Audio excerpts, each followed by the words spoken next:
Brass wire ligatures, doctor.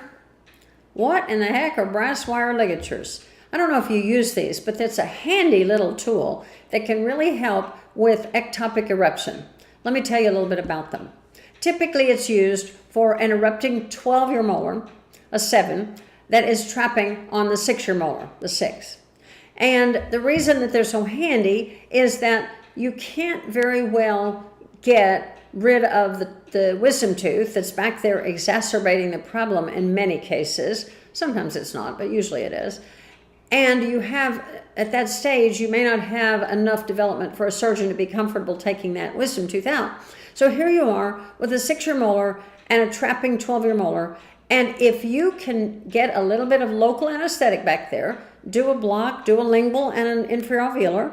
You can go in and just do it locally, but I really like the blocks for it. Then feed your wire through from either the lingual to the buccal or from the buccal to the lingual, just under the contact point, just between the contact point of where the tooth is trapping and the alveolar bone level. And often there's a little triangular area that's open in the bone under there. So try to get that ligature right through from buccal to lingual. Now, one of the problems that you're going to find is that sometimes as you feed it through, you may take a little bite, if you will, of the gingival tissue.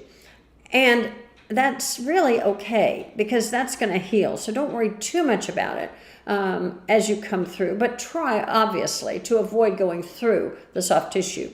Rather go into the subgingival area, not grabbing gingival tissue. Okay, so now you've got your brass wire ligature threaded through there, and then you can take that brass wire ligature, take the two ends, and I usually go to the buccal with this, and do twist, twist, twist, twist, twist, until you have a little pigtail, and you can bend it out of the way somewhere where it's not going to bug the patient too much on their buccal area, laying it against maybe the 6-year molar, for example. All right, so what is the brass wire ligature doing?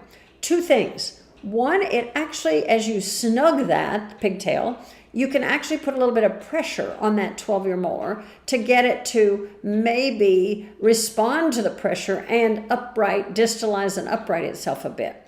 But interestingly, it also is probably acting as an irritant in a way, because when I have put them in before, I've had 2 occasions where I didn't know how well they were going to work because I couldn't get it real snug, and because on one of them a pigtail actually broke off because brass wire is soft, and you know, as you're twisting it could break off, but it was still there, not super snug, and I thought, well, we'll leave it and see. And don't you think 3 months later it was amazing, there comes that tooth.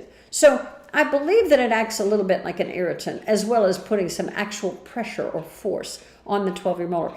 They're a wonderful little tool. And the other thing is, don't buy them from your dental supply company. They're going to charge you a fortune for a little package of 6 or 10. And you can get, for almost the same price from Amazon or your local hardware store, you can get a spool of brass wire, and you can cut your own ligatures. And when you cut them, you can put them into a little sterilizing bag and sterilize them.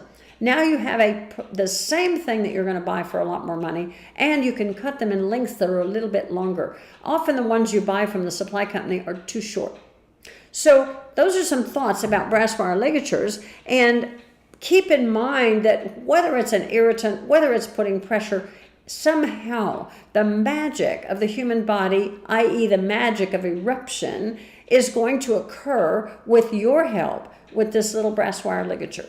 So just a thought for you today. If you have any questions, contact me. You can call, you can email. We're happy to let you see some pictures and have your questions answered if you want any help.